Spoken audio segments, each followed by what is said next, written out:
Essa coroa sempre foi sua. Só faltava lembrar. Escute a mensagem de hoje e se inscreva no canal. Seja a rainha que você já é.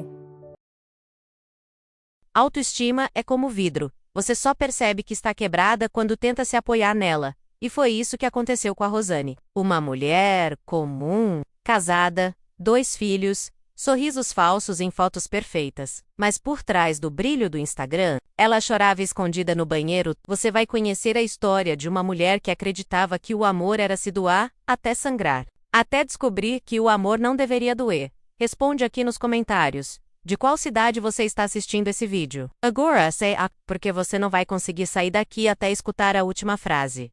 Eu conheci o Daniel num sábado, nublado, daqueles que parecem prometer chuva, mas entregam silêncio. Ele usava uma camisa amassada e um sorriso que parecia saber demais. Não foi amor à primeira vista. Foi curiosidade. Ele me olhou como quem já sabia onde eu guardava as secrets. E eu, como sempre, deixei a porta entreaberta. Ele não era perfeito, mas fazia parecer que a imperfeição dele combinava com a minha. Quando falava, era como se cada palavra estivesse ensaiada, para me atingir bem no meio da carência. Você é diferente de todas as outras. E eu, que só queria ser escolhida, me agarrei àquela frase como se fosse uma aliança. Tin Hasid, de Sir Vista. E ele me ofereceu um espelho. Nos primeiros meses, tudo era filme. Ele me mandava mensagens de bom dia com poesia barata, e me ligava só para ouvir minha voz. Fazia planos, falava em futuro, e pela primeira vez eu me senti suficiente. Não desconfiava que aquele excesso de atenção era, na verdade, a coleira sendo colocada com fita de cetim. Amor em excesso também sufoca. Mas eu ainda não sabia disso. Minhas amigas começaram a comentar. Você sumiu. Com um sorriso automático. É que ele quer aproveitar cada momento comigo. A verdade é que ele não queria dividir, nem tempo, nem atenção, nem afeto. Ele disfarçava controle com zelo, e eu aplaudia. Achava que aquilo era cuidado, mas era medo disfarçado de carinho. Com o tempo, comecei a notar pequenos detalhes. Ele implicava com minhas roupas. Dizia que eu não precisava mostrar tanto para ser bonita. Comecei a me cobrir. Depois, ele criticava minhas amigas. São todas invejosas. Me afastei delas. E cada vez que ele eliminava uma parte da minha vida, eu agradecia achando que era proteção. Era posse. Os primeiros sinais estavam ali, mas eu estava cega de idealização. É fácil ignorar os sinais quando a gente quer muito que dê certo. Eu fingia que ele só era intenso, que era só o jeito dele amar. Toda vez que ele me controlava e eu te amava do ciúme saudável, mas o que é saudável nunca te faz sentir medo. E eu já estava começando a ter medo do falar. Medo do errar, medo de decepcionar. Eu andava na ponta dos pés, dentro do meu próprio coração. Ele me colocava em um pedestal, mas cobrava a perfeição. E a cada falha minha menos real, ou inventada menos, ele se afastava, me punia com silêncio, ou com palavras afiadas. E eu, desesperada, pedia desculpas por existir do jeito errado, apesar do tudo. Eu ainda o amava, ou pelo menos achava que amava. Porque o que eu sentia era dependência, não amor. E ele sabia disso. Ele alimentava minha insegurança para manter o controle. Toda vez que eu ameaçava reagir, ele vinha com uma declaração. Eu nunca amei ninguém como amo você. E eu acreditava. De novo e de novo. Quando ele me pediu em casamento, eu chorei.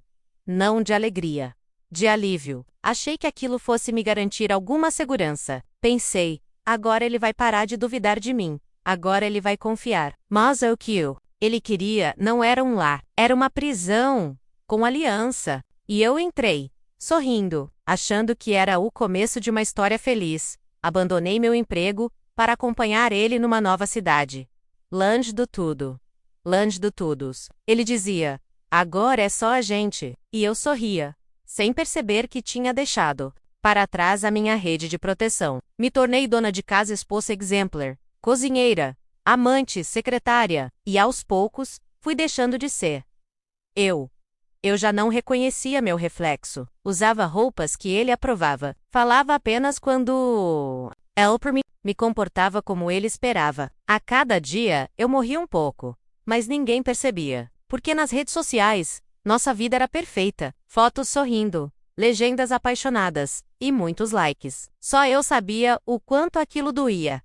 Nos jantares de família, ele me elogiava na frente de todos. Mas no carro, me criticava por ter falado demais. Dizia que eu passava vergonha, que eu não era tão inteligente quanto pensava. Comecei a duvidar de mim, de tudo, até das coisas que eu sabia. E quando você começa a duvidar de si mesma, você dá permissão para qualquer um te definir. Eu sorria para as vizinhas, com a mesma cara que usava para esconder o choro no travesseiro. Virou rotina. Disfarçar, esconder, fingir. A vida virou um palco, e eu virei atriz. E quanto mais eu fingia, mais ele se alimentava, porque ele queria uma mulher moldada por ele, não uma parceira. E eu deixei de ser protagonista da minha própria história. Uma vez tentei conversar, falar o que sentia, dizer que eu me sentia sufocada. Ele riu. Depois se irritou. Disse que eu era ingrata, que tudo o que ele fazia era por mim. Me fez acreditar que o problema era eu, e eu acreditei. Mas, uma vez, me calei, porque discutir com ele era como gritar para dentro de um poço. Só o eco me respondia. Mas o mais doloroso de tudo, não era o que ele dizia, era o que eu repetia para mim mesma. Talvez eu mereça isso. Talvez ele só queira o meu bem. Talvez seja culpa minha. A gente não percebe quando começa a se apagar. Vai só diminuindo a luz, um pouco por dia, até viver na sombra parecer normal. E era isso que ele queria. Uma mulher apagada. O silêncio dele era uma arma, mas ninguém via isso. Ele não gritava, não quebrava coisas, não me batia. Ele apenas sumia dentro da casa. Seifer se trancava em si mesmo e me deixava do lado de fora, implorando por migalhas de atenção. E eu, faminta de amor, aceitava qualquer sobra. As piores brigas eram aquelas em que ele não dizia nada, apenas desviava o olhar, deixava pratos na pia e fingia que eu não existia. O desprezo dele tinha mais impacto que 1000 palavras cruéis. E o silêncio que ele usava como punição virava um castigo que corroía minha alma. Porque nada dói mais do que amar alguém que finge que você é invisível. Nos dias em que ele não falava comigo, eu andava pela casa como um fantasma. Tentava agradar, preparar a comida que ele gostava, limpar o que já estava limpo, sorrir, mesmo com os olhos inchados. Mas ele nem notava. Era como se eu fosse só mais um móvel, um adorno, uma sombra. E eu, desesperada, me anulava para tentar trazê-lo de volta. Comecei a falar sozinha, a escrever bilhetes, a ensaiar conversas na frente do espelho. Tudo para tentar quebrar o silêncio que ele impunha como um rei em seu trono. Ele decidia quando me amava e quando me ignorava. E eu a aceitava, como uma súdita fiel, porque a mulher que eu era já não morava mais em mim. Eu era só o eco do que restou. Eu chorava à noite baixinho para não incomodar. Porque meu choro parecia errado. Comecei a ter medo do som da minha própria voz. Medo de irritá-lo. Medo de perder o pouco que ainda restava de nós. E quando você começa a ter medo de existir perto de alguém, é sinal de que já deixou de viver há muito tempo. Ele me culpava pelo silêncio. Dizia que eu o deixava cansado, que eu era dramática, que só falava de sentimentos. E eu tentei mudar, fui mais livre, fui mais calma, fui tudo o que ele queria, mas o silêncio dele nunca era sobre mim. Era sobre controle, e sobre o prazer sádico de me ver implorar por migalhas. A casa ficou mais fria, não pelas estações, mas pela ausência de calor humano. As paredes guardavam as palavras não ditas, os móveis sabiam das lágrimas, que escorriam em silêncio. Eiro parecia marcar o tempo com pena, porque não havia risos, não havia barulho. Havia apenas um coração gritando por dentro, e outro calado por escolha. Em dias bons, ele falava pouco. M10 Ruins não falava nada, e eu aprendi a interpretar seus silêncios como se fossem códigos secretos. Um prato deixado sujo era raiva, um portão fechado com força era reprovação, um bocejo forçado era desprezo. E eu virei especialista em traduzir ausências. Aos poucos, o silêncio dele virou a minha linguagem. Eu parei de pedir, parei de perguntar, parei de sonhar. Porque todo pedido era interpretado como cobrança. Toda pergunta era vista como desafio.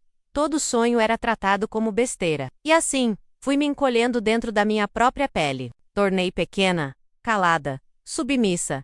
E ele parecia gostar disso. Porque finalmente eu me encaixava no molde que ele queria. Uma mulher que obedece, que não reclama, que agradece por pouco, que se contenta com um mínimo. Uma mulher que aprendeu que amar em silêncio é a única forma de continuar sendo amada. O mais cruel era a rotina. Acordar ao lado de alguém que não te enxerga. fazer café para alguém que não te escuta, dormir com alguém que não te deseja. Eu existia, mas era como se não estivesse ali. E esse tipo de presença invisível é o que mata a alma em câmera lenta. Sem sangue, sem grito, só com silêncio. Em um domingo qualquer ele me disse, com a maior calma do mundo: você anda muito sensível. E foi aí que percebi. Ele não via o estrago que causava. Ou pior, via, e não se importava. Porque quem ama não ignora, não fere em silêncio, não castiga com ausência. E naquele momento, o vazio dentro de mim ganhou um nome: abandono. Fui percebendo que o amor não pode morar onde há medo, onde há silêncio forçado, onde há ausência calculada. Amor não é isso. Amor fala, amor escuta, amor olha nos olhos. E ali, naquela casa silenciosa, eu morava com um homem que calava a minha alma todos os dias. Porque ainda achava que era amor. Comecei a escrever num caderno escondido. Palavras que eu queria dizer, frases que nunca saíam da minha boca. Era meu único lugar de liberdade. E naquele caderno, eu gritava sem som, porque por dentro eu estava berrando, mas por fora, eu sorria. Porque era isso que ele queria. Silêncio com sorriso. O silêncio virou hábito. A dor virou rotina. E a solidão virou companhia. Eu dormia abraçada com a ausência dele, e acordava ao lado de um estranho que usava o rosto do homem que eu amava. Eu já não sabia onde ele terminava, e onde eu começava. Mas uma coisa eu sabia: se eu ficasse mais um pouco, eu desapareceria de vez. Um dia, eu me olhei no espelho, e não me reconheci. Meu rosto estava ali, mas minha alma? Não. Era como ver uma foto antiga de alguém que morreu em silêncio. A mulher forte, sonhadora, cheia de luz, havia sumido. Restava só a sombra, e a sombra aceitava tudo. Até que algo dentro de mim começou a implorar por socorro. Foi uma frase que ouvi por acaso, numa conversa de bar. Uma mulher dizia: quem se respeita, não implora por amor. Aquilo caiu em mim como um raio. Pela primeira vez, questionei: por que eu estava implorando? Por que me tornei tão pequena? Comecei a entender que o problema não era o amor, era a falta dele. Passei a observar os detalhes, o modo como ele me interrompia quando eu falava, a maneira como desviava o olhar quando eu chorava, os elogios que ele fazia para outras mulheres, mas nunca para mim. Comecei a perceber que ele não era rude apenas nos silêncios, era cruel também nos gestos sutis, nos descasos disfarçados. O mais assustador não era o que ele fazia, era o que eu deixava ele fazer. Eu permiti. Eu justifiquei. Por medo da solidão, eu me tornei a pior companhia que eu podia ter. Eu mesma, me traindo todos os dias. Perceber isso foi como levar um tapa da vida, e a dor me acordou. Comecei a resgatar lembranças de quando eu era feliz. Lembrei das minhas amigas, das minhas metas, da minha risada, e senti saudade de mim. Saudade da mulher que não pedia permissão para sonhar, que falava alto, dançava sem motivo, que eu era a dona do si. Onde foi que ela se perdeu? A resposta estava clara. Ao lado dele voltei a sair sozinha. No início, foi difícil. Me sentia como se estivesse cometendo um pecado por me permitir sorrir sem ele. Mas pouco a pouco, o mundo lá fora começou a me lembrar de quem eu era. As músicas, os cafés, os livros, todos pareciam me chamar de volta, como se dissessem: volta, para ti.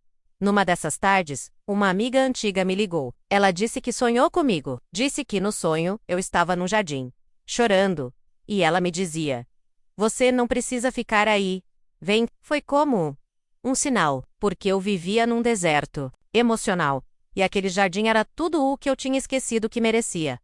A terapia entrou na minha vida como um sussurro. Comecei em segredo, como quem comete uma traição. Mas na verdade, eu não traía ninguém, menos eu me salvava. Cada sessão era como abrir uma janela num quarto escuro. A dor saía, a luz entrava. E pela primeira vez, alguém me escutava sem me julgar. Lembro da primeira vez que minha terapeuta disse: você sabia que ser ignorada é uma forma de violência emocional? Aquilo me arrepiou, porque eu nunca tinha pensado assim. Eu achava que violência era só tapa, grito, escândalo. Mas, não, o silêncio também mata. Ele sufoca a alma. E isso, eu sentia todos os dias. Um dia, escrevi uma carta para mim mesma. Começava assim: desculpa por tudo que eu permiti. Chorei ao escrever. Chorei como se estivesse enterrando um corpo. E de certa forma, Eu enterrava aquela versão de mim que aceitava migalhas, e renascia uma mulher que começava, timidamente, a se respeitar. Ele percebeu a mudança, e não gostou. Começou a tentar me agradar. Pequenos gestos, presentes, convites, mas tudo soava falso, porque agora eu via com clareza, ele não me amava. Ele amava o poder de me ter fraca. A mulher forte o assustava, e o que antes me confundia, agora me enojava. Descobri que respeito não se implora, se impõe, e para que alguém nos respeite, é preciso que a gente se respeite primeiro. Não há manual para isso. Não é fácil, mas é necessário, porque a mulher que se respeita não se engana mais. Ela não aceita palavras bonitas se os atos são feios. Lembrei de uma frase que me marcou a autoestima, é parar de inventar desculpas para quem te trata mal. E aquilo virou meu mantra. Toda vez que pensava em voltar e o me repicha, ele não mudou. Eu é que estou mudando. E a mulher que estou me tornando não cabe mais nessa prisão. A última conversa que tivemos foi definitiva. Ele me olhou, com o mesmo olhar frio de sempre, e disse: "Você está diferente." E Yu responde, com voz firme: "Eu finalmente entendi que o problema nunca foi você. Fui eu, que fiquei tempo demais aqui." Ele tentou rir, mas eu já não era mais aquela mulher, e ele sabia. Fechei a porta com as mãos tremendo, mas com o coração em paz. Pela primeira vez, escolhi a mim. E naquele instante, algo dentro de mim se libertou. O medo virou coragem, a tristeza virou força. E o silêncio? O silêncio agora era meu aliado, porque aprendi a ficar sozinha, mas nunca mais mal acompanhada. Nos primeiros dias sozinha, o silêncio era barulhento. Cada canto da casa parecia carregar um fantasma. O sofá, onde chorei escondida. A cozinha, onde fingi sorrisos. A cama onde adormecia com um coração partido. Mas aos poucos, esses lugares começaram a se transformar. E com eles, eu também passei a trocar os móveis de lugar, como quem reorganiza a própria alma. Troquei o espelho do quarto, troquei os lençóis. Troquei a playlist. Apego e fotos, tirei quadros da parede e pendurei novos sonhos no lugar. Aquela casa que antes parecia uma prisão, virou meu templo, meu lugar de cura. Descobri o prazer de acordar sem medo, de vestir o que eu queria, comer o que eu gostava, falar alto, ir sozinha, andar nua pela casa sem ouvir críticas. Coisas simples, mas que me lembravam que eu estava viva, e viva por mim, não por agradar alguém que nunca soube me enxergar. Comecei a olhar para mim com olhos mais gentis. Passei a me elogiar, a me cuidar, a escutar minha intuição. E quando ela gritava, "Não vai por aí", eu obedecia. A intuição é a voz da mulher que já sofreu demais. E agora, eu a escutava como uma velha sábia dentro de mim. Na primeira vez que saí para dançar sozinha, minhas mãos tremiam, mas a música me chamou. Fechei os olhos, e por alguns minutos, dancei como se estivesse limpando o passado dos meus ossos. Cada passo era um adeus para aquilo que eu não queria mais carregar. E eu me sentia leve. Voltei a me cercar de pessoas que me faziam bem. Amigas que eu havia afastado por vergonha, por medo de julgamento, por obediência. Elas estavam ali, como anjos, me lembrando quem eu era, rindo alto, falando verdades, mulheres livres, que me inspiravam. E eu também queria ser como elas. Entendi que a solidão pode ser uma bênção quando comparada com a presença errada. Aprendi a dizer não. Aprendi a desligar o celular, a não responder mensagens carregadas de manipulação. Aprendi que paz não tem preço, e que o silêncio, quando é escolha, é liberdade, não castigo. Me reconectei com minha mãe, com minha irmã, com aquela versão de mim que existia antes dos traumas. A menina que sonhava em viajar, em escrever um livro, em abrir uma floricultura. Voltei a sorrir, voltei a planejar, voltei a acreditar que merecia mais do que sobreviver. Merecia florescer. Li um trecho num livro que dizia: "Você não é o que fizeram com você. Você é o que escolhe ser depois da dor." Aquilo virou tatuagem na minha alma. Não queria mais viver reagindo à dor. Queria viver criando beleza, criando novos caminhos, novas versões de mim mesma. Fui à praia sozinha. Sentei na areia e chorei. Mas não era tristeza. Era alívio, era gratidão por ter saído daquele ciclo. Era a sensação de ver o céu, pela primeira vez depois de anos trancada num porão emocional. O vento batia no meu rosto, e parecia dizer: "Você conseguiu." Conheci um homem novo, mas dessa vez, Não precisei que ele me completasse. Eu já estava inteira. E isso mudou tudo. Porque quando a gente se ama, a gente não aceita qualquer amor. A gente seleciona. A gente percebe sinais. A gente não se joga no abismo para não se sentir sozinha. E se ele for embora? Tudo bem. Porque agora eu sei. Eu me tenho. Eu sou meu lar. Eu sou meu chão. E quem quiser caminhar ao meu lado, que o venha por amor. Nunca mais por controle. Nunca mais por necessidade. Nunca mais por carência disfarçada de paixão. Comecei a escrever sobre minha história. No início, apenas para mim, mas depois, publiquei num blog. Mulheres começaram a me escrever. Diziam que viviam o mesmo, que estavam presas, que tinham medo, que se sentiam invisíveis. E de repente, minha dor virou ponte, minha voz, abrigo. Descobri que minha maior fraqueza virou minha maior força. Porque sobreviver a um relacionamento tóxico é como sair de um incêndio. Você sai chamuscada, sim, mas viva, e se transforma numa mulher que reconhece o cheiro de fumaça antes queimar de novo. Isso é poder. Hoje, olho para trás e não sinto ódio. Sinto compaixão, porque sei que muita gente vive presa, onde eu já estive, mas também sei. É possível sair, é possível renascer. Não é fácil, mas é possível. E o primeiro passo é parar de se enganar. Hoje eu entendo. Ninguém mente tão bem para nós quanto nós mesmas, quando estamos desesperadas por amor. Eu inventei desculpas. Tampei os olhos, me agarrei a migalhas como se fossem banquetes, chamei de amor aquilo que era controle, chamei de ciúme aquilo que era cárcere, e por isso, quase me perdi. Mas existe um momento em que o corpo fala, em que o coração grita, em que a alma se recusa a continuar, e foi aí que a verdade me encontrou crua, dura, faita, faca, mas necessária, porque antes de curar a verdade sangrou, e eu precisei sangrar para me libertar. A mulher que se respeita, não se engana mais. Ela pode até cair, pode até amar de novo, mas ela não fecha os olhos. Ela não ignora os sinais. Ela aprendeu a identificar o tom da voz que manipula. Her, que mede. O silêncio que pune. Ela vê tudo agora. IISO. É um poder que ninguém tira. É assustador perceber quanto tempo a gente passa implorando por aquilo que deveríamos exigir. Respeito, cuidado, verdade. É assustador perceber que a gente aceita menos porque se esqueceu do próprio valor. Mas, quando essa memória volta, quando a autoestima desperta, não tem volta e eu fui Embra. Mas foi de mim mesma que eu voltei. Voltei para aquela menina que sorria à toa, que se apaixonava por livros, por músicas, por cheiros, por si, mas hoje, eu olho no espelho. E não peço desculpas por ser quem sou. Hoje, eu não me diminuo mais para caber em ninguém. Às vezes, ainda dói lembrar. Mas a dor agora tem um propósito. Me manter atenta, me manter firme, me manter inteira. Porque quando você entende o que quase te matou, você também entende o que de fato te salvou.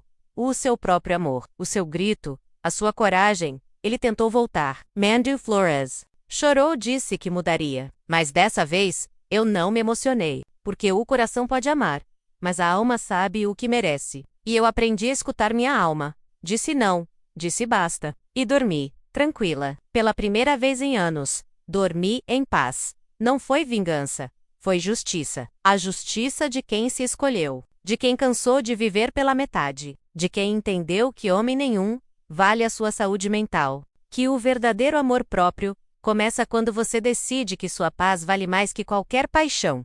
Lembro de uma frase que me acompanhou durante todo esse processo. Se você não se curar do que te feriu, sangrará em cima de quem nunca te cortou. E eu me recusei a ser isso. Me recusei a contaminar o novo com o veneno do passado. E por isso, preferi me reconstruir antes de amar de novo. Hoje, eu escolho com calma.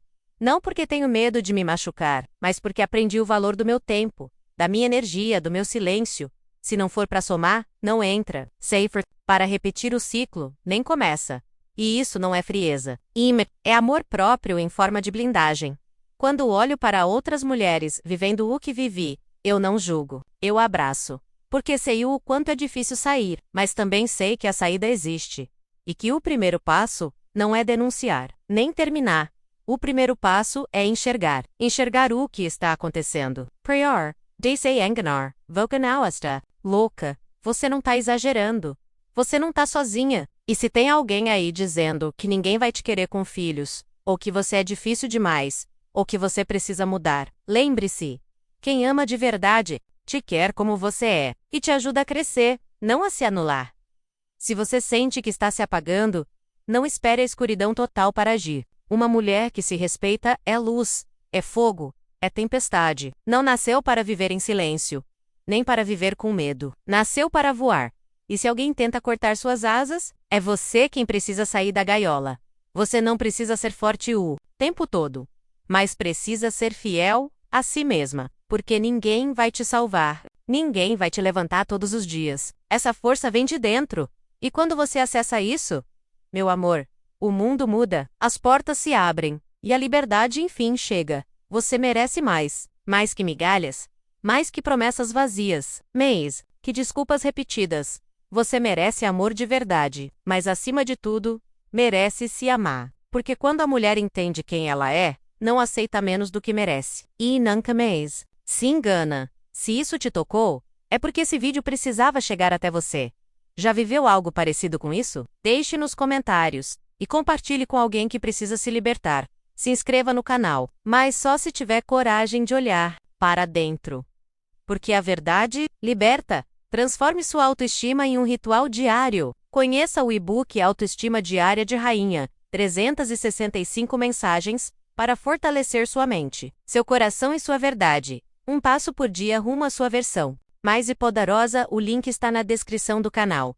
Clique agora e comece a se escolher. Gostou do vídeo de hoje? Sentiu sua autoestima se elevar, nem que seja um pouquinho? Então se inscreve no canal para receber mais mensagens como essa todos os dias.